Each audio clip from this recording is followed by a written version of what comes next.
Hello, everyone. I'm Sharon Reed in for Dr. Richey, and this is Indisputable. And joining us as co-host today, the Honorable Mayor of Enfield, North Carolina, Mr.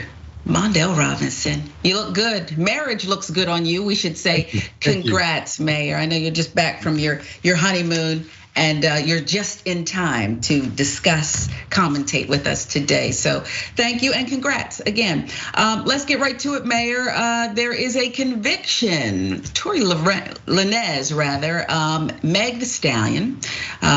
This long anticipated trial now reaches a conclusion. Tory Lanez found guilty in the shooting of the rapper Megan Thee Stallion after just one day of jury deliberations. After a 2-week trial, the jury found the rapper guilty of assault with a semi-automatic firearm, gross negligence, and carrying an unregistered firearm. Lanez facing a maximum sentence of 22 years in prison. His sentencing hearing will take place early next year, January 27th. 2023 it is scheduled for. Meg's testimony was likely the key factor in this decision, the guilty verdict. On the first day of the trial, she told the court she suffered suicidal ideation since the shooting, likened the fallout of naming Lanez as the shooter to torture. I can't even be happy, Meg told the court. I can't hold conversations with people for a long time. I don't feel like I want to be on this earth. I wish he would have just shot and killed me if I knew I would have to go through this torture. That from the site Jezebel. Meg told the court Lanez made several attempts to apologize for the altercation in the days after the shooting, even trying to bribe her and Harris not to speak of the shooting. I can't go to jail, I'm already on probation, Megan recalled Lanez pleading that night. She added that he told her and Harris, I'll give you $1 million, don't tell on me. Harris too hinted at Lanez offering them money. Multiple gossip sites also in on this. In the worst way, some would argue, depending on what side you're on. We're just on the side of truth here. They say, they doubted Meg's claims, misreported the verdict to their followers. Who else do we know who behaves like that? In the lead up to the trial, famous vloggers would also badmouth Megan. Let's take a listen. But what I can say, because I got some theories too. But what I can say, I'm finished with these, and I don't like that girl.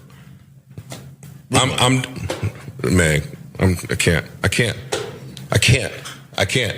You told Gayle King you didn't him. We all know you them. And then they showed us video of Megan crying in the ambulance, child. Wait, it's like body cam footage?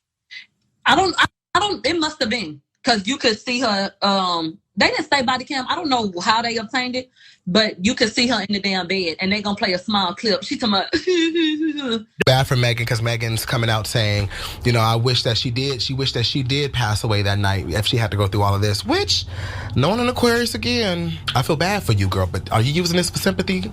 Are you trying to make us feel bad for you? Because you know something too, Miss Megan. Because the thing is this, if Megan is lying, you know how bad this will be for her, right? That wasn't it. Her fellow musicians, heavyweights in the music industry, also piling on. 50 Cent comparing Meg Thee Stallion to Jussie Smollett. Again, Lanez found guilty. Damn, I'm confused. All this going around, I don't know what to think. Laugh out loud. Drake, still at it. 21 Savage, we told you about this one. Would also call her out in a rap song. There you see the lyrics, lying about getting shot, but she's still a stallion. Shorty says she graduated, she ain't learned enough. Play your album track 1. Okay, I heard enough.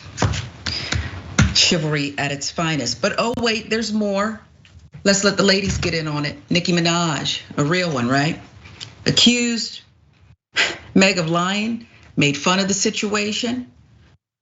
What was the last sighting of Bigfoot? Nicki, in with several fellas. Mayor, this this certainly seems like a coordinated effort to undermine and belittle and berate, and a woman who says, okay, first she's shot, and then she admits to suicidal ideation, okay? Life's not going well for her right now, and she is the victim. Why is this happening? Why are they doing this? I think just watching that montage is actually hard because it plays into something bigger. All I could think about all the women who have not reported their rapes and why they have not. Meg saying that she feels or she's having thoughts of suicide. This is not about wanting people to feel sympathy. You should feel sympathy for anyone who's been shot that is the victim.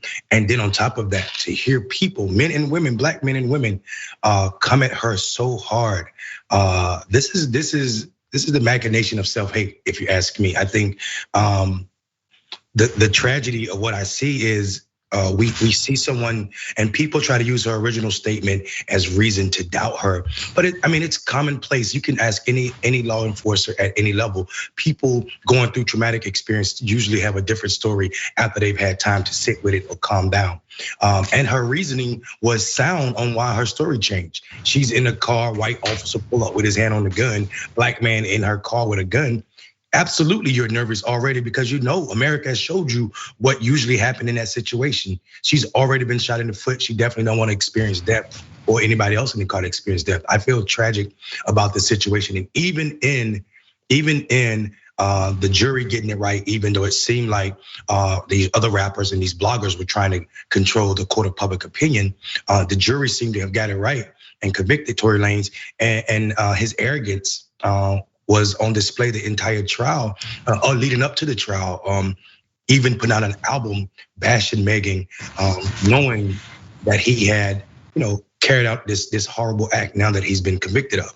I am super excited not to see a black man go to jail, but to see justice for a black woman, which usually don't happen in this country. I mean, as you see what's happening, it's so easy to doubt that a black woman could be hurt, or that she could be honestly going through some psychological issues as it pertains to life after being shot, and then people accusing you of being a liar, even though the evidence showed that it happened. Yeah, and Lanez, these were his actions, right, that night. And this is why, yet another example of why we say that the black woman is the most put upon. We are supposed to help everyone, feed everyone, comfort everyone, and give cover apparently to everyone, even in these circumstances. And if you don't, somehow in this rap world, but I think it translates to real life, Mayor, that you don't have this street cred. Why didn't she cover? Why didn't she lie for him? By the way, it was the state versus Lanez, right? But she should have shut up and just taken it. Is this about street cred? Yeah, I think to me it's ridiculous. First of all, anybody believe that there's some street credibility to any rapper's misunderstanding of Hollywood and the music industry in general. These are not street people. This is a business. Megan's job is rapper, not drug dealer, not thug. I want to start talking about Drake too. Okay, street cred. Okay. Yeah, Drake. I mean, I think I love Drake, him, but yeah, him weighing in is. I'm kind of confused on why he would weigh in. And if I was 21, I would have had something to say about that. I understand the connection between him and Tory Lanez. They're both from Canada. However, you piling on a black woman in this way seems absolutely like missing the cue. Your fans, Mr. Drake, before you became Mr. International, were black women. It wasn't black men riding around listening to Drake music. So the idea that you came at Megan this way is kind of confusing and baffling to me. It also shows at the rate at which black women who are living at the intersection of racism and sexism every day have to deal with people they support and build because they made his career, how they can be backdoored just like this at any moment. Yeah, and we'll move on, but before we do, I want to get your comment on this. Okay, disinformation. I don't know how this is any different than Trump. Okay, you're deliberately. I don't believe they got it wrong. They're deliberately misreporting the facts here, but also, why are the voices of disinformation, misogyny, attacking this woman? Why are they so much louder than anybody else? There's not Hello, can I get? Can someone? Beyonce, someone, and I love Beyonce. I'm not trying to put her on blast, but I'm just, can I get a loud voice here that will say, knock it off?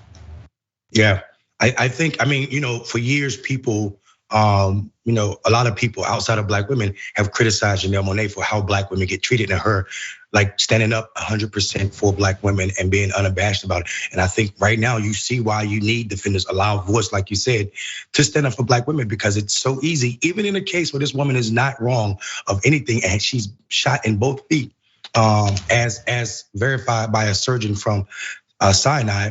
This is unbelievable that you have people that are trusted messengers, supposedly like academics, DJ academics, coming at Meg with, like you said, false information. This ain't even like confusions reports. Yeah. These are lies. And I hope her lawyers got time today after this trial to go after some of these people like academics who have Joe Budden, who has a far reach that are spreading misinformation. We saw Alex Jones get charged for his lies about what happened to the families of Sandy Hook. That part. I hope the same justice is available for Megan Thee Stallion. Yeah, I do too, and you may be on to something. Let's go through those trials. Let's hear people have to get on the stand like you have to do in a civil trial. You can be quiet in a criminal trial, but a civil trial, you have to tell the truth or sit there and defend your actions, your words. So I hate it for her, Mayor. I'm sure it's not the last of it, and who knows? Maybe I'm missing that voice. Maybe I overlooked that voice who will speak up and tell the truth about this woman and what's been done to her.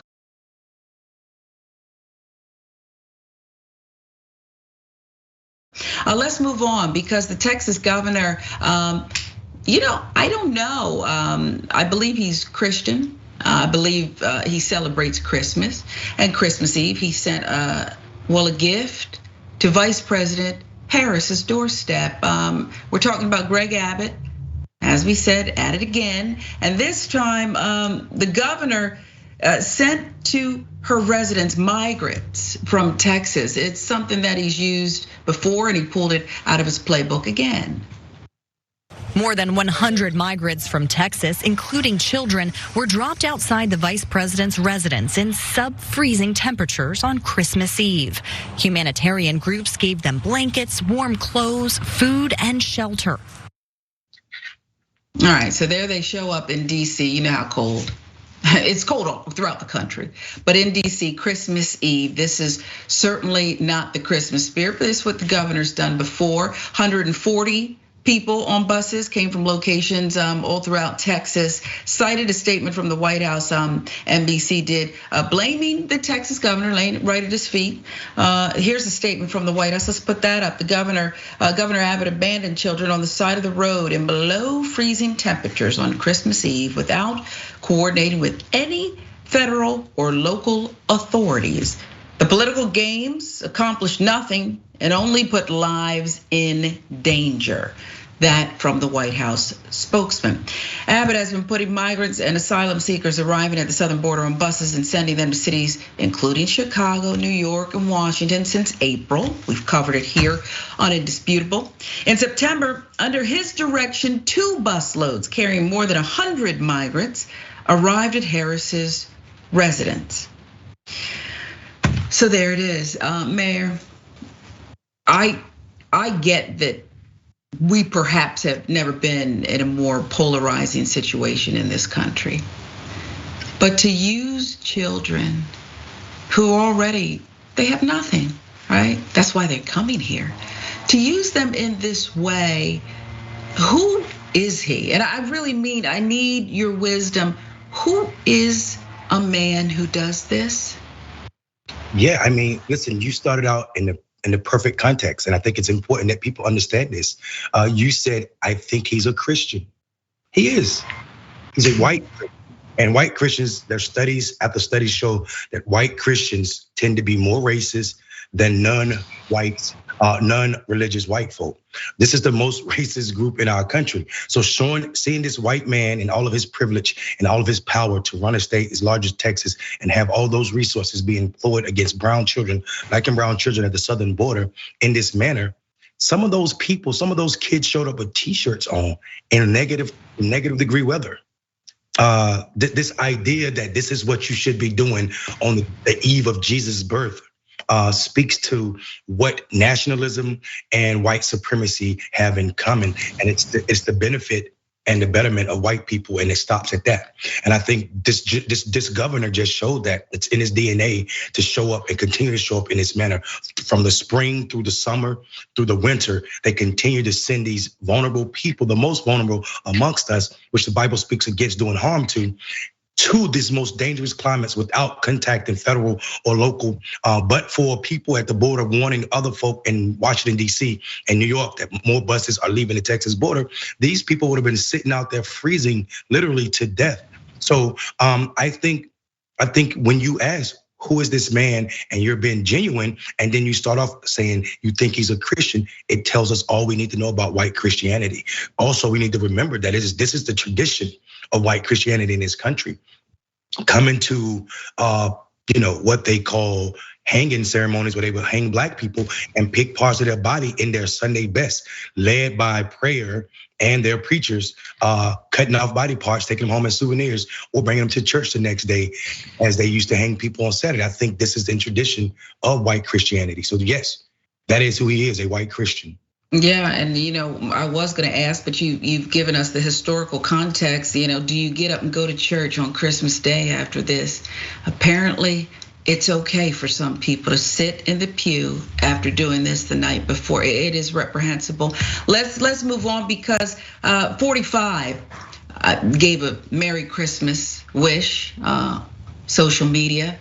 He's not banned everywhere, and he decided to give another unhinged, shall we say, a rant, political stunts. Mr. Trump posted wishing his political enemies a Merry Christmas. You see it there. I mean, what else do you say? Merry Christmas to everyone, including the radical left Marxists that are trying to destroy our country. The Federal Bureau of Investigation that is illegally coercing and paying social and mainstream media to push for a mentally disabled Democrat over the brilliant, clairvoyant, and USA-loving Donald J. Trump. I'm not gonna read it all, Mayor, and there's more, and we'll get to that, because this thing where he's, Bob Dole used to speak about himself in the third person, and that was okay, right? Bob Dole, and because of his injury, he would hold up that, whatever. This is something other than that. No, I mean, yes, what he's saying is ridiculous, but this self-praise, adoration, it is Saddam Hussein-esque and Putin-esque, and it's just like this. This is a special fabric of a person. Yeah, I think the difference in Saddam Hussein and Putin is that these two understood government and the power that they could wield. I think Donald Trump is just a sick individual in the sense that he honestly is projecting. This is a person who has never been accepted for himself. He lies about everything as it pertains to his life, and now he can see the future and talk to dead people as that he's clairvoyant. So this idea of he's a US loving president, your favorite president, as he calls himself, talking in the third person. He's unhinged is absolutely true. The idea that you name your social media site Truth Social, and then when someone retweeted it or reposted, it's a retruth. You're trying to make people believe that all your lies are truthful because you said so, not because they are. And I think this is a continuation of that behavior. Donald Trump has long been unhinged. We saw this if you followed Donald Trump long. Unfortunately, I'm one of those people that have that's a nerd about racism and racist. Donald Trump's history in the world is just that. His first apartment building that his dad gifted him, he refused to let black people live in it, and he was sued for that. And then we know what he did to the gentlemen who were not guilty of the murder in the park. And I think we just continue to see Donald Trump being Donald Trump, unhinged without any facts to back him up. But I know all of this tweeting seems like Donald Trump understands what's about to happen to him. He understands. running out, and he's in serious trouble. Yeah, I agree with you because as he becomes more aware of what's coming down the pike, he becomes more and more unhinged. I think you're absolutely right. This is a man who, up until this point, this advanced age in life, has not been held accountable. Okay, beyond his normal white privilege, has never been held accountable. And yet he's still tweeting out. We'll give you the second part of his ramble. Can we just call it a ramble? Where he talks about the fact that he declares he has total immunity. Very interesting, because until recently, the political hacks and thugs of the highly partisan January 6th Unselect Committee were seldom talking about your favorite president, me, as it related to the protest on election fraud. Number one, as president, I have total immunity. Number two, I did nothing wrong. I was gonna ask you, do you think, Mayor, he believes he's done nothing wrong? But I don't know that it even matters. I don't know that it matters. Does it matter? It absolutely does not matter. But I think I think it's the exact opposite. This is just projecting more. Donald Trump knows that he's done something wrong. He was told, we found this out in the documents that were released, 800 plus pages from the report from the January 6th committee, that Donald Trump knew well before his riot on January 6th that he caused, that he lost the election. People around him told him there was no fraud. He still went ahead with it. We saw what their plan was even before the election happened. They had already said they were going to claim fraud. So we know Bill Barr even told us that, and he was a Donald Trump loyalist. Bill Barr even said that they had a plan before the results were in, that fraud had, they were going to be their story. So I think Donald Trump, like I said, is projecting. He understands that he's in trouble. Also, someone needs to remind him that he's not president. So this total immunity, and I, as president, have total immunity, is absolutely hogwash, on top of the fact that even when you were president, you didn't have total immunity. So I think this idea that I'm above the law plays into this idea that Donald Trump always wants to present himself as a mob boss. And unfortunately, the gig is up. Yeah, and we know something about mob bosses. We'll move on, but I want to just get one more comment from you, because can a person who behaves in this way, do they ever have anyone's loyalty? Because it strikes me, okay, the daughter who he's so close to, Melania, with the jacket that I don't really care, do you? You know, the Bill Barr, who you said, and I really want these people to go away and stop trying to rewrite history. You were right there. You were complicit till almost it went off the cliff. But anyway, maybe that's just my commentary, Mayor. Quick answer. Does a person who behaves this way ever have someone's undeniable, undying loyalty? I mean, we saw so many of his people jump ship. And he thought giving pardon to some of them, or offering or dangling in their face, would be enough. And we still saw those people testify, hours and hours of testimony from those people he thought were lawyers. So the answer to that is no. Wow. Mayor Mondale Robinson, your voice is an important one. Love having you on the show as co-host today. I'm Sharon Reed in for Dr. Rashad Richey. This is Indisputable. We're right back.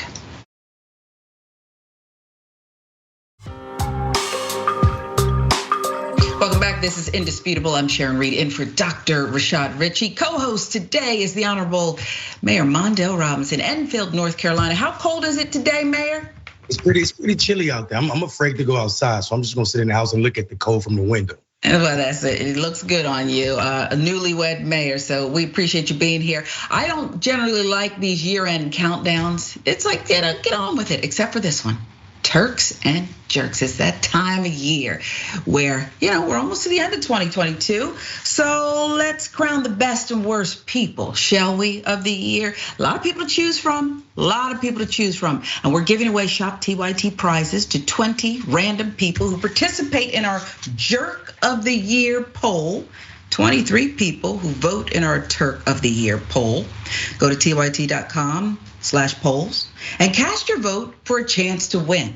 Join Jen Gunger, Anna Casper, David Schuster, Brett Ehrlich as they crown the Turk and Jerk of 2022. It'll happen this Thursday, 8 p.m., 5 p.m. Pacific, tyt.com/live. Turks and jerks.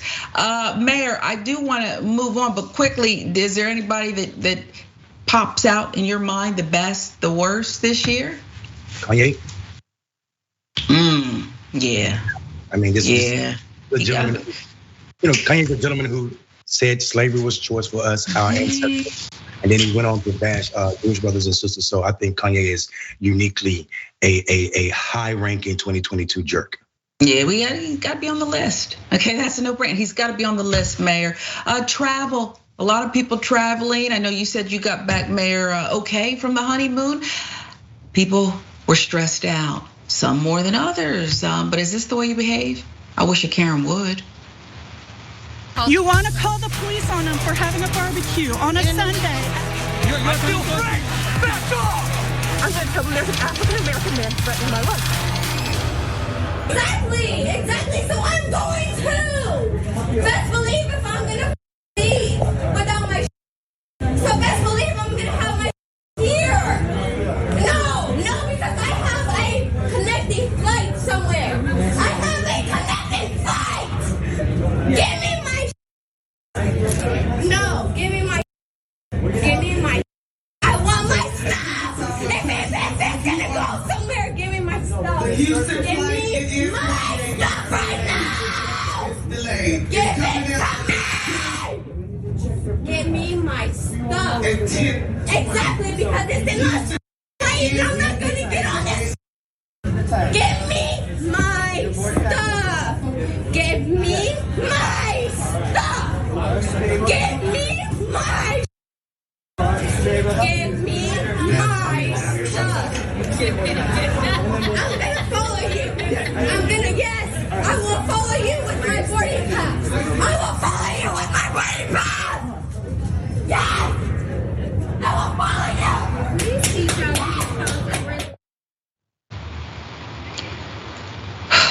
Okay, this Karen, very loud. By the way, that went on for a minute and 26 seconds, okay? Very loud Karen in Austin, Texas. Something about a connection, luggage that perhaps is not where she needs it to be. This holiday banshee, Karen, allegedly haunting the airport, as we said in Austin, Texas. Well, so many people were just, watching, enjoying the show, or perhaps horrified. It's hard to tell since the focus was on her, but I want to really take a close look at this, okay? Because she's so close to these gentlemen. They can smell her breath, I'm sure. They can see her nose hairs, okay? And she's screaming so loud and at such a pitch that her vocal cords, it feels like her vocal cords are gonna pop here. And I have a question, Mayor, and I don't believe in violence, but I want to know, based on everything else that I see, why wasn't she tased? Why wasn't she tackled? Why was this allowed to go on for a minute, 26 seconds? Why were the victims of her rage? And I think everybody in the room, in the airport hangar there, was her victim. But the two gentlemen, why did they continue to speak to her in a manner that was, I can't call it reasonable, because when someone talks to you that way, is that the way you respond? Why, Mayor? Listen, I am confused at how, and I'm saying confused being a little coy, at how all these authority figures have this much restraint in the face of Karens. If this was a black person, that would have ended with the first rant. She was stomping her feet, getting closer and closer to these gentlemen, screaming, demanding something that's unreasonable. We all know once a bag is on a plane, they're not gonna stop a plane and give you your bag back. This is the benefit of being a white woman, and she expected what she's always given, what America has always given her, which is anything and everything she wants. And it was on display 100% right here. When she wasn't, a taser would have been reasonable in this moment, I believe, because she's refusing to stop and be reasonable, and she's demanding to get on a plane, and even makes a jot for the plane, the boarding door. And I'm thinking to myself, ain't no way I'm ever gonna act like that, because I know what's gonna happen to me. I'm gonna be banned from anybody's plane forever. Even if I buy a tour plane, I probably won't even be able to fly it because I'm black. Yeah, Okay, you don't take if you're wearing beats as you walk through and you don't take those off, I can assure you, Mayor, you probably will be jailed, okay? She also made threats. I would say that she needed to be questioned by authorities here. Why are you going back onto the plane or trying to retrieve that bag? We've all been in this position. We've all been frustrated before. She threatened to stalk the man, basically. I'm following you and I'm going to do this, okay? And nobody does a thing. Nobody does a thing, okay? I don't understand it, but they're all around us, okay? They're all around us.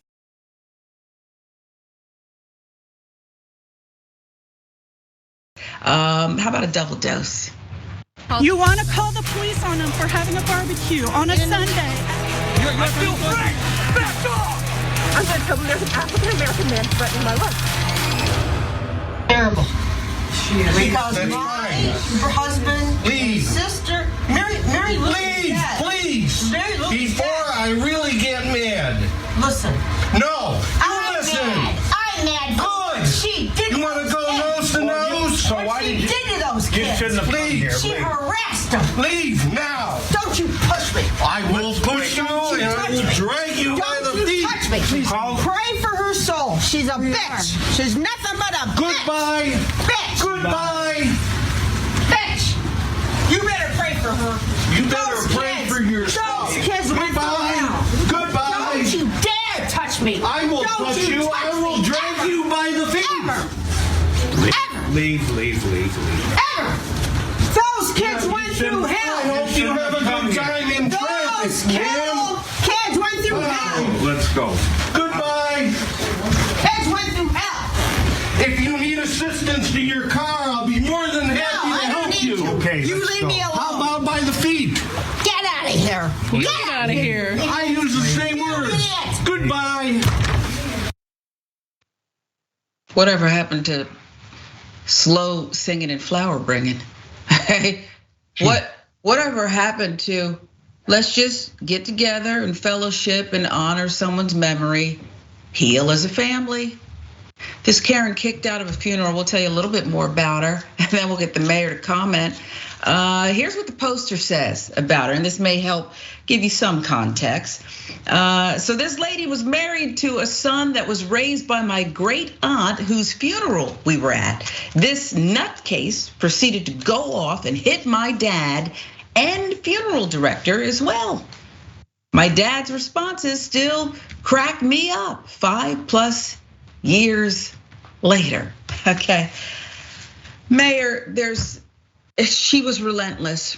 Okay, she was going to be heard, and it's almost halfway through. I wanted to scream out, the dead woman can't hear you, right? Okay, then stop. Why do you have to have, and why do these Karens have to have the last word? And then I have another question for you. Is that though part of it? This whole thing where I'm going to have the last word no matter what, even at a funeral, Mayor? Yeah, you know what? I think it's something deeper than that. I mean, let's talk about the history, and it clicked right then watching the second Karen, the double dose of Karen. This is America. This is American history, right? We know that everything harmful that protects white women and give them the right to act this way is rooted in the idea that white men need to protect white women from these radical black men who was posited as a sexual threat to white women during slavery.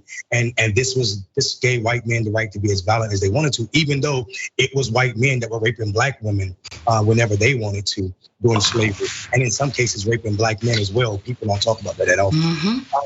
And then we also saw this with the 1915, the movie Birth of a Nation, the first Birth of a Nation that was actually the first motion picture ever shown in the White House. Woodrow Wilson played it, and it was the racist nature and the birth of the KKK because they needed to protect white women from these sexual crazed black men, when in actuality it was these sexual crazed white men that were doing all the raping. So we know this is the benefit or the birth of Karen. So I think Karen, looking at these women act like this, and all I can think about is America did this. This is not a unique situation. This is why it keeps happening at all class of white women in any circumstances, grocery stores, cookouts, and then now funerals that white women demand to be heard and protected from other people, even to the point she's getting kicked out of the door, still telling him to get out. She's telling him to get out of his family member's funeral. This is a level of privilege that is unmatched by anything other than hundreds of years of protection from something that is not really a threat. But because I said it is, and I'm white, it is a threat.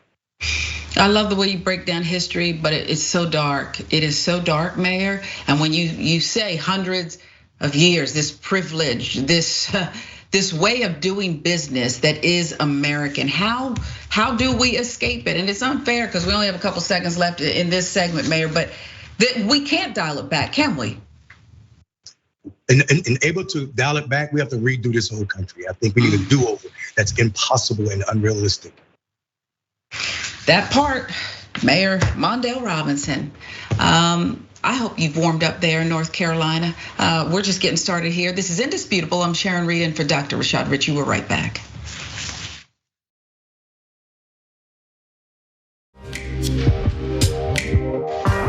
Welcome back to Indisputable. I'm Sharon Reed, and for Dr. Rashad Richey, alongside the Enfield, North Carolina Mayor Mondale Robinson, co-hosting today. And Mayor, time to spin the wheel.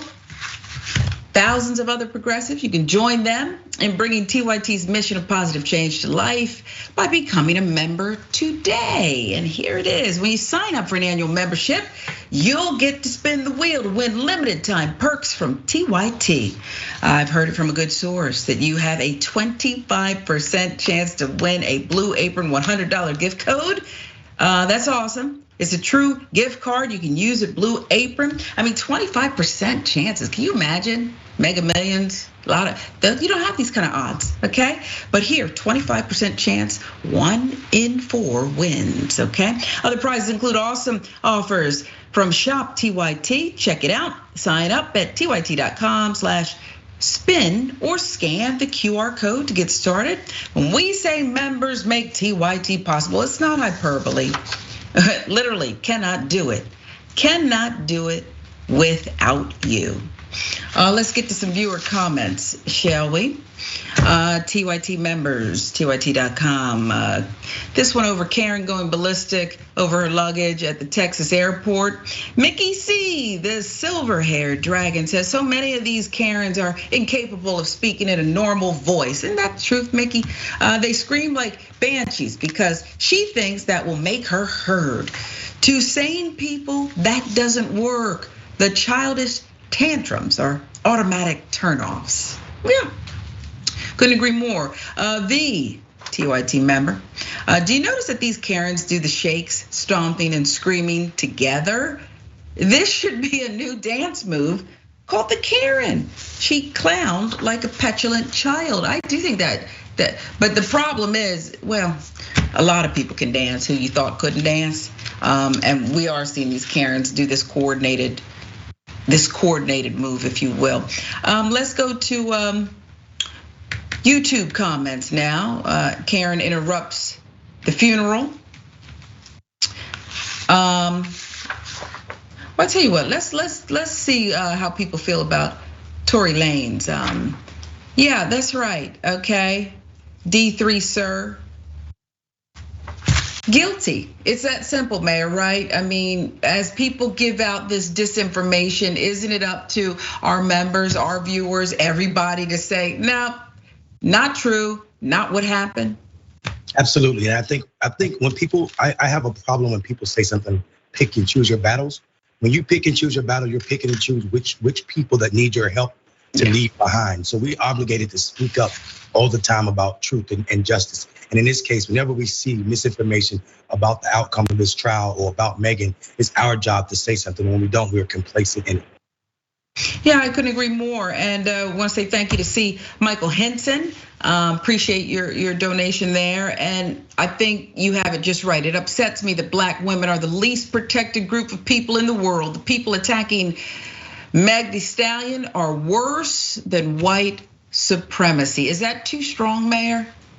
No, I think that's absolutely correct. When you're silent about the harm, the sexism or racism against Black women, then you two are guilty of it. So I think that's the right language, that's the right tone. And I think when we make people uncomfortable to think about that, it is our job to do that, just that. It is not okay to sit silent while the world, her counterparts in the rap business and also bloggers sit and destroy this woman for simply reporting the fact that she was shot. Yeah.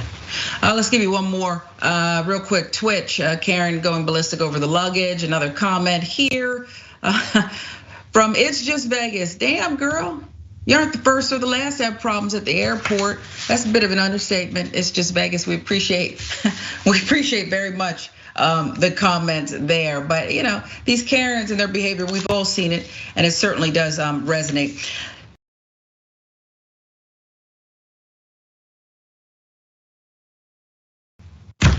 Well, let's remind you of a Raiders fan versus a Patriots fan here. A Raiders Karen got in a Patriots fan's face for cheering on his team. The man was contacted by another fan. Let's remind you of that initial altercation. Oh,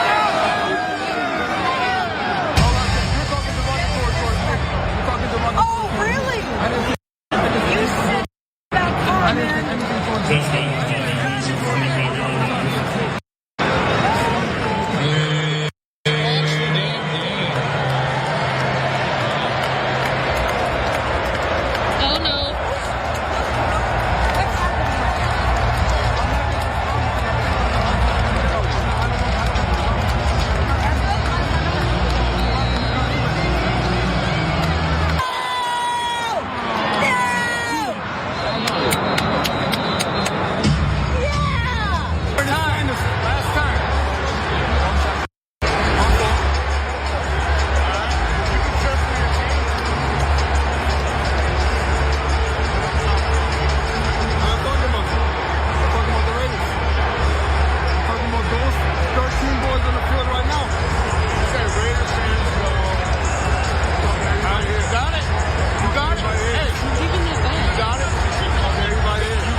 So we're going to show you what the Patriots owner did in just a moment, but just real quick, Mayor, on this one, what is it about people who they drop their kids off to school? They're part of the bake sale. They're at the water cooler. You probably have kind words with them on a Monday morning, but as soon as they sit in some nosebleed seats, overpriced NFL seats, they behave like fools.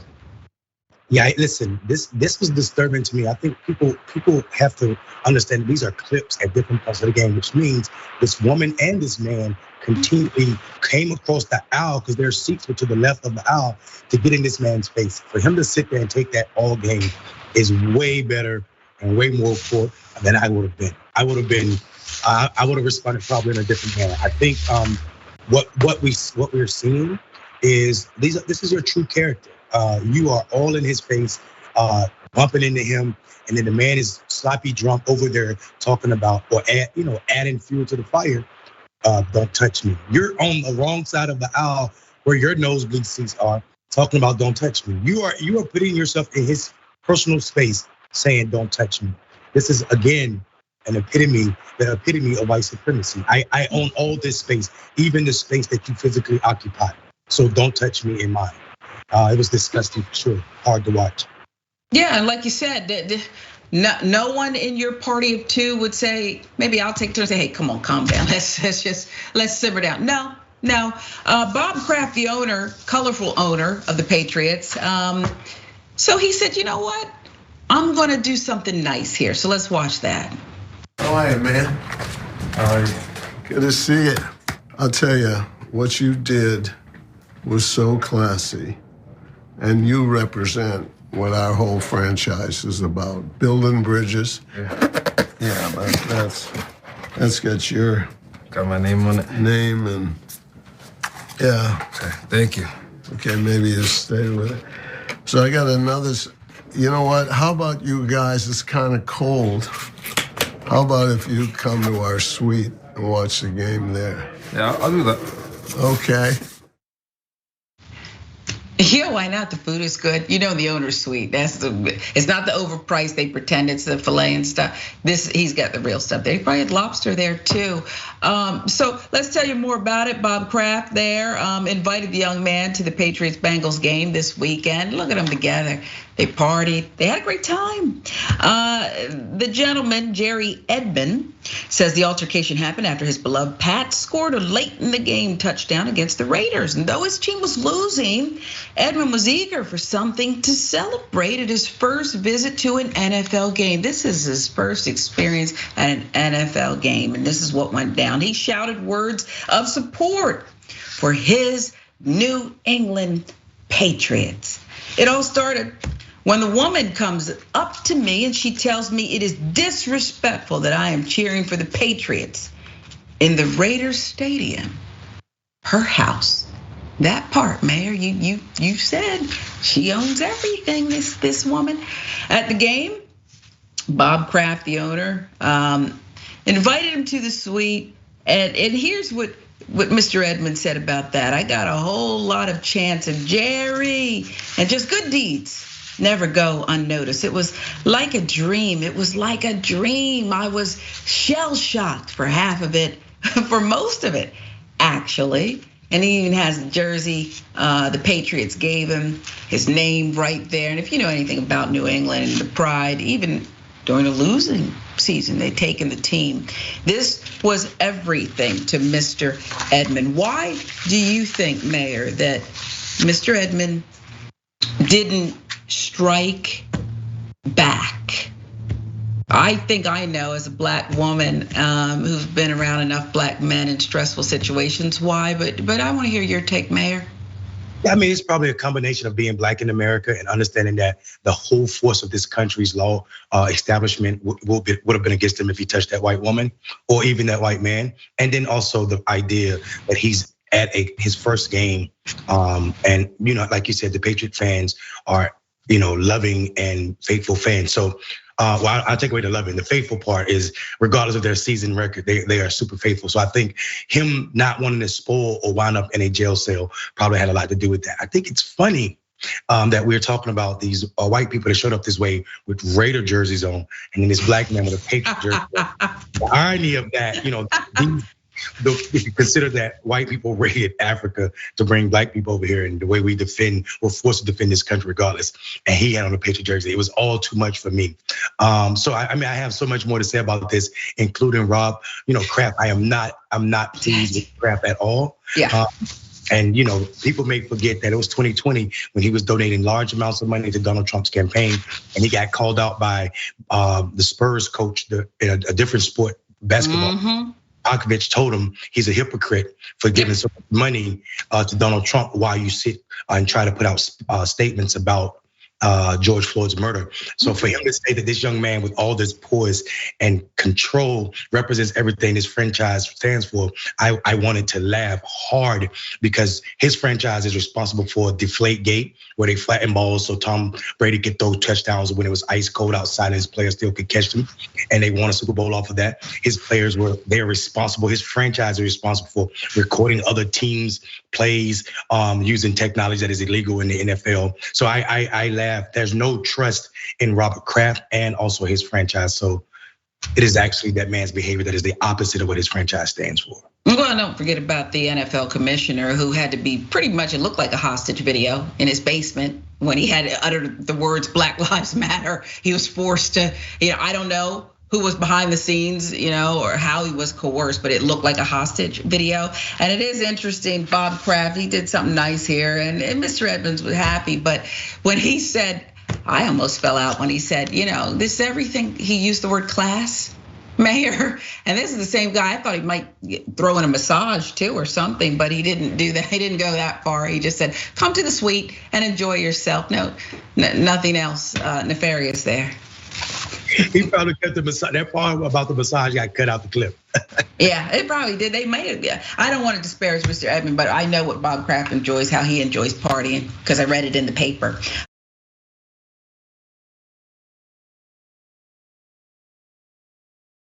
We'll move on. A woman who decides that she wants to poor shame somebody. You know, you people are always using your EBT cards and buying expensive stuff, and you should work for a living, okay? Let's play you the video because it explains it better than I have. Remember the lady, Dawn, who hates poor people that found the receipt at Costco? Ooh, I have an update for you guys. Are you ready? So this Karen out in Murrieta, California claims that she found a receipt with $613 worth of premium meat purchased at Costco with an EBT card. And there was an $1,800 balance, and she basically shamed the person who used this card to purchase their meat. Well, Twitter did their thing, and turns out old Dawn is the one who actually used the EBT card. After Dawn's tweet went viral, stealth internet users looked her up, found her Instagram, and noticed something pretty suspicious. Several of the items on the receipt she found now appeared on her Instagram, like this pork belly. And they went to her Facebook and found the steaks. They also looked Dawn up and found out that she has a $3 million PPP loan that she took out that was also forgiven. After Twitter users threatened to turn Dawn in for fraud, guess what she did? She deleted her Twitter. It's nothing worse than an anti-poor hypocrite, especially one that leads a whole trail of evidence back to themselves. Don McKenzie, do better. The internet's watching. I wish you all could have seen Mayor Robinson's face as he was watching the TikToker break that down. Mayor, because each time he divulged more information about what Dawn had done, your face was, you've seen and heard it all, Mayor, but this one, it just blew your mind. Yeah, I think it goes back to this idea. First of all, the audacity to this is the height of misinformation, right? Well, first we're shaming people for being poor about what they buy in on their grocery list, meaning certain people don't deserve to eat quality food. That's the first intent. The second thing, to understand that America's at a point where people will side with you. You're comfortable enough to share this, even if it was someone else's receipt. That's disgusting in itself. There was a time in this country's history where being poor elicited this country's help. Now being poor is something to be talk about or look down upon. And I think that goes back to when and who was available to get help. If you think about the times during the Great Depression, this country stepped up huge to make sure people had, even if it was small, people had enough to survive and eat. But that was when they were taking care of white people. But when the other people were owed services, social services, it became all right to demean those who are receiving those services. This is absolutely disgusting, though, when you realize this woman is using her EBT card or one that she got somewhere or from somewhere to buy ideas. And it makes me believe that she plotted. This is premeditated. I'm gonna go in here and buy all these groceries and then take a picture of this receipt immediately. She didn't think of that after she left the store. This was her intent. And it's absolutely disgusting. And thank God for Twitter and folk that had time today. Yeah, they had time, and you got yourself into this, Dawn. And here's the other thing, Mayor, that people may not realize, and we'll put this up on the screen because a picture's worth 1,000 words. She loves the Bible. She loves Jesus. She's a Bible-thumping Costco Karen, we'll call her, AKA Dawn E. McKenzie. And she really tried to ruin Christmas, but got caught. That's really what happened here. Costco Karen has since deleted her social media accounts, as the TikToker told us, because honest people called her out. And that's the rub. She can eat all the finest meats and wine and cheese and dine however she wishes. But you try it, you're not worthy. It's like how kings and queens, you get the scraps. That's how she feels. This ugly artwork, we'll call it, on her wall reads, "All I need today is a little bit of coffee and a whole lot of Jesus." Well, she got hers, didn't she, Mayor?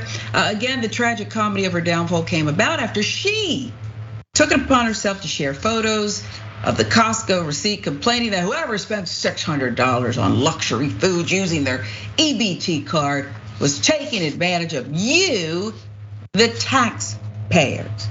And remind us, Mayor, who is the biggest benefit of tax dollars all too often, okay? It's true. Listen, you're right. It's always, listen, we people don't want to believe this. Black and brown people are not the largest benefactors of social programs. It's white women, white people all over this country receive more funds from the social network. And then if you want to go a step further and talk about other government subsidies, it's definitely not black people getting those. It's large corporations started and led by white people that are getting the bulk of those tax breaks. And the same is true with white farmers getting subsidies, not food. So this idea of social giving from our federal government, our tax money, it's not black and brown people that are benefiting. It is the majority of white people that are. And I think the disgusting part of this is you literally are trying to get likes on social media for projecting a life that you're not living. You're not living this life where you are cooking and living off of pork belly and shrimp and New York steaks and lamb from money you've earned. It is tax dollars, the very tax dollar that you're acting as if you're defending. It's you that's a fraud. And when I say you, I'm talking about the entire institute of whiteness. That's the fraud. No wonder they don't want us to look under the hood with this CRT and all this. No wonder you don't want us to look under the hood. There's nothing nice there. But as you said, the only way to undo it, we got to unpack everything, okay? All the bags have to be unpacked here. As we said, internet sleuths, they got to work. They had plenty of time, perhaps over the holiday, okay? They found out the receipt was hers. They looked at the cooked evidence on her Instagram, and they threw a coming out party for her. But there's more, because it's not just an EBT card. There you see the receipt and the cooked meats. I don't know if I want to invite her to the cookout, but she expensive cut of meat. It's forgiving, Mayor. Okay, maybe it was good. I don't know. Was it worth it is the question. She also, they learned, they discovered Dawn had her own PPP loan forgiven. $3 million more, Mayor. Taxpayer money, as she likes to get, taking advantage of you, the taxpayers. I'll give you the last word on Dawn. I think the last word on Dawn is, you know what? Your whiteness caught up with you, and I'm happy about it. I don't know what to say about someone who's not just getting over, Mayor. She's not just getting over, but she wants to get over, get away with it, and call out other people. What fun? How is that fun? Isn't it just enough fun if you're so inclined to get away with it? Why the extra layer? Why the extra joy in this thing, the projecting? Yeah, I think that this is the era, this is the time we find ourselves in where you can lie. I mean, Marjorie Taylor, a congresswoman, exists just for this very reason. She is the disgusting thing she's always relevant against. And it's okay for her to do it because it makes her popular with a certain segment of America. That segment is white Christians.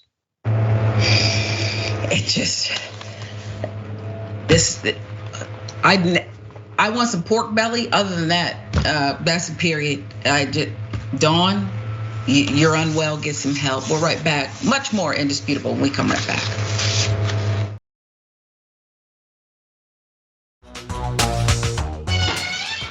Welcome back to Indisputable. I'm Sharon Reed in for Dr. Rashad Richey, the Honorable Mayor of Enfield, North Carolina.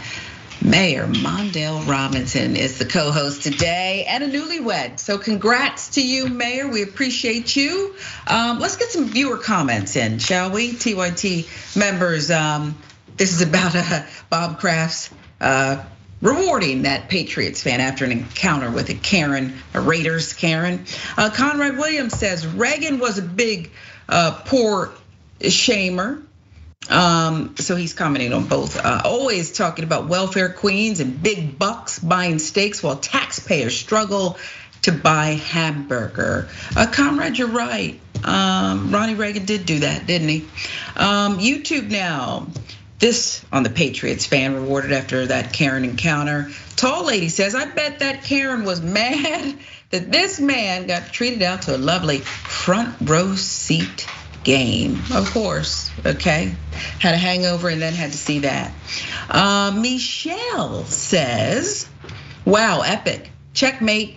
And she's a criminal too, talking about the Costco Karen who tried to poor shame others. Ford Country says, followed by Scott Baio. Yeah, now there's something to be proud of. Again, about the woman who decided to project onto others what she was actually doing. Twitch real quick, Gomez 420 says, I bet that Raiders couple is seething now, LOL. I bet they are too. And Drax, Karens don't have to behave or have manners apparently, yet get to police others for the same behaviors they themselves lack.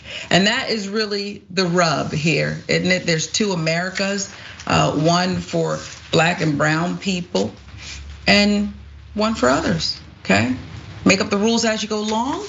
It doesn't apply to you until it does.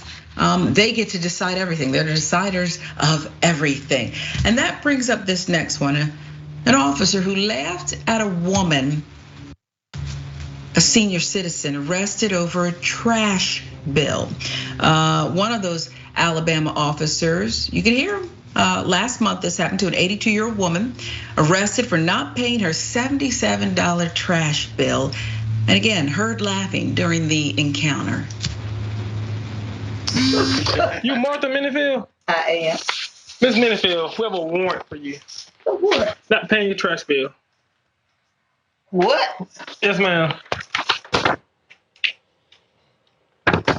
No, you don't. I'm not joking.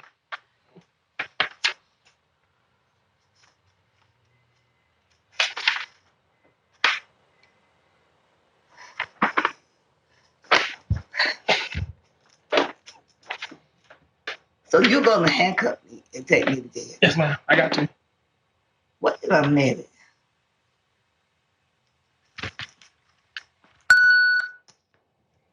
I'm so serious. It's a warrant. Failure to pay solid waste and here's all your information. I guess it's part of the job. I wouldn't have that job, not on that day. And whatever happened to discretion. I was gonna say, Mayor, it's part of the job, apparently. And I'll get your comments. But at the end of the day, what's so funny about, my stomach would be turned if I had, quote unquote, had to do this. But let's show you the other part of the video. Body cam footage was released Thursday, obtained by Law and Crime Network. You sure you got a phone call from the code enforcement about a month ago saying, hey, you need to come pay your trash bill? Reason I'm not saying anything because my daughter takes care of that for me. You know, I'm just saying. Okay, well, she has not been doing it. And you gotta go with me today. Anything you need to grab right quick you can, and I can't believe it. We'll be going on down the way. So what would I have to pay? It'll be $285 to get out at the PD. If not, I have to take it to the county jail. Oh, Lord.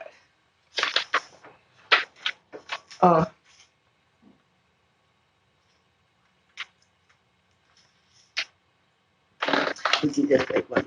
Yeah, I'm gonna put you in these right quick, okay? They're gonna be in the front. Oh, wait. I got you, okay? You're gonna be shaving yourself. Arresting an 83-year-old. I am so sorry, but the law is the law, Miss Megan. I can't believe it. If the law is the law, Mayor, we need to change the laws. If the law is the law's got to change. 82 years old, a $77 trash bill. I think he said if she paid $85, it's something about the county jail. Remind people who are under the false impression that there is no debtor's prison in America the truth, please, Mayor. That's a rough story to watch. Yeah. First of all, code enforcement should not have the right to issue or have people arrested. This is definitely criminalizing poverty and people living in poverty. The fact that you can't pay a bill get you locked up is debtor's prison by default. I mean, by definition. And then the price he said was $285, which is a 270% increase. Oh, geez. $77 that she owed. So if you're having problems with $77, now you have to pay $285. What is the likelihood of that? This cash bail all needs to go away. The tragedy and the crash behavior of this officer laughing in her face. This woman is truly just in a stressful situation, and she's caught up. She thinks he's playing a trick on her. Joe, it can't be real. You ought to be ashamed of yourself. From our community says something completely different. I'm a Southern raised black boy. I know what it means when an 83-year-old black woman says you ought to be ashamed of yourself. That is the height of disgust and distrust from our community. And him acted as if he had nothing he could have done. He could have walked away. He didn't have to serve her. I wouldn't have served anybody. The serving process was more than $77 that she owed. Him driving a company car, a taxpayer-owned car, the gas, the car itself, his time, and also the process of printing and writing a warrant for her arrest cost more than $77. This is absolutely disgusting. And there's just that rap song, "This is America." Okay. This is America. And here's the thing, you have the chief now. Okay, the Facebook post, Police Chief Mark Reynolds defending his officers, claiming the department's hands were tied on whether to handcuff Miss Menefield after magistrate signed off on her arrest. So there's just a gang of degenerate people or degenerate behaviors involved in this, conspiring here to do this disgusting work. In the post, he added that the 82-year-old grandma was treated respectfully. I didn't see that. Did you see that, Mayor? Treated respectfully by our officers in the performance of their duties and was released on a bond as prescribed by the violation. His response was the only one from city officials at the time of the incident. Let's give you some of the reporting on this. CBS 42 reporting on it. At least 24 people have been arrested for failure to pay garbage fees in Valley, Alabama, targets of a process that has criminalized debt in a city that contracts its solid waste services to a private company. That from CBS 42. A review of court documents shows that individuals arrested over unpaid trash fees in Chambers County are often people facing financial difficulties, you think? People of color, you think? Or people with disabilities, that part. Some residents, records show, have been arrested repeatedly and most charged criminally with failure to pay trash bills, end up paying hundreds in these court costs and fees in addition to the bills themselves. Additionally, CBS 42 found the cost of an average criminal case over unpaid trash fees in Chambers County, Alabama. It's this part, Mayor, that you alluded to. About $451 of that amount, only about $122 is for the original trash bill, while the remaining $329 stems from various court costs and fees. Mayor, I was in Ferguson, Missouri, okay? Hands up, don't shoot. Whatever you want to think about that narrative, I was there. And that's exactly, Ferguson existed on the backs of poor people. They hunted people down for jaywalking to support their salaries. Is that what's going on here? And then you throw in the added, oh yeah, it's a private company dictating to authorities what they can do to an 82-year-old grandmother over a $77 trash bill. $77. It's not even enough to take to small claims court. And now, but what you said is right. This is a money racking scheme. We see the court and everybody benefiting from this. The tragedy of this is what's not said, meaning who's not charged with these fees. I became mayor, I saw our code enforcement, who was a white man, choosing not to violate white people in the town of Enfield for their grads being too high. Almost 99% of the charges for code violations were black people. So when you think about that, you see how this system works. It's what's not said, who's not charged. And then you see the majority of the people are people with disability and people of color that are charged. And I bet it's people with disabilities that make up even more of those charged. And I think that is absolutely disgusting in itself. It's sick. America is sick. Look at your life, America. And you wonder why some people never take responsibility for their actions.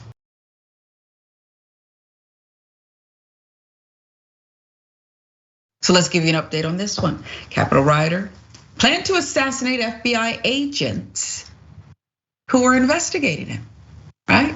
First you're caught, you're under investigation, and now you decide, no, I'll just get rid of them because there's no way I'm gonna be held accountable. Edward Kelly wanted to attack the FBI field office in Knoxville, Tennessee with the help of Austin Carter. Look at these two geniuses. Again, I say it. There should be a banner across it. This is America, right? There is American as apple pie, okay? Kelly was among the rioters who followed Capitol Police Officer Eugene Goodman. Remember the brother who was the hero who led these fools away from the lawmakers? That Eugene Goodman, the officer, the honorable officer. Followed him up the set of stairs, asking Goodman, where are they counting? Goodman has been credited with, again, leading these angry rioters who were up to just filth and terrorism away from the Senate chamber. Kelly was arrested in May of this year for his part in the Capitol riot. From there, things allegedly escalated to him plotting to take out the law enforcement personnel investigating him. Boy, you're big, very big. Okay, you got a huge pair here. But a third person allegedly stepped forward to authorities and agreed to make secret recordings of their plans, okay? December 14th, 2022, at approximately 3:45 p.m., witness one had a recorded call with Kelly over service one. Kelly started the call by saying, I just sent Austin a message. Here's your course of action. If I'm extradited to DC or you don't hear about my status within 24 or 48 hours of if they're coming to arrest me again, start it. You guys are taking them out at their office. What you and Austin need to do is recruit as many as you can, call who you need to, and you're going to attack their office. Can you imagine a fool ordering you to do this to the FBI? Who are you? I'm sorry. The recording continued. If the same thing happens to any of you guys, I'm doing the same thing, okay? Yeah, I'm gonna take your word for it. Why don't I just take your word for that, okay? Witness one replied, just to make sure I'm understanding which office we're going after, the Knox one, right? Kelly replied, yes. Further told witness one, once you guys have enough people, you don't have time to train or coordinate, but every hit has to hurt. Every hit has to hurt. I can't get back these few seconds, okay? My brain hurts now, okay? From listening, reading. This is ridiculous, but wait, there's more, okay? The charges after getting caught against Kelly and Carter, conspiracy, retaliating against a federal official, interstate communication of a threat, and solicitation to commit a crime of violence. I am truly concerned about the fabric of America, Mayor, and the collective brain power. Does privilege and never being held accountable diminish the capacity to reason, to think? It has to. I think white supremacy is a sickness in itself. The idea that you are superior because of your skin color. And I think this is linked to it. We hear Donald Trump talking about the FBI doing fake investigations. We hear them talking about defund the FBI. All of this is linked to this idea that American patriotism is not for the flag, it's not for the country, it's to protect the institution of whiteness, period. All of this boils down to that. And we should acknowledge that, and the sooner we do, the more likely we are to address these behaviors. It's not a one-off thing, and all it's gonna take is one of these people to be successful in their attacks, and someone is gonna be truly hurt. Mayor Mondale Robinson, Enfield, North Carolina, speaking truth to power. Appreciate you always. Thank you for joining us on Indisputable. Love having you as a co-host and love your historical context, the lessons that you teach, and can't wait to do it again, Mayor. Best to you. We're back with more Indisputable tomorrow. Thanks for joining us.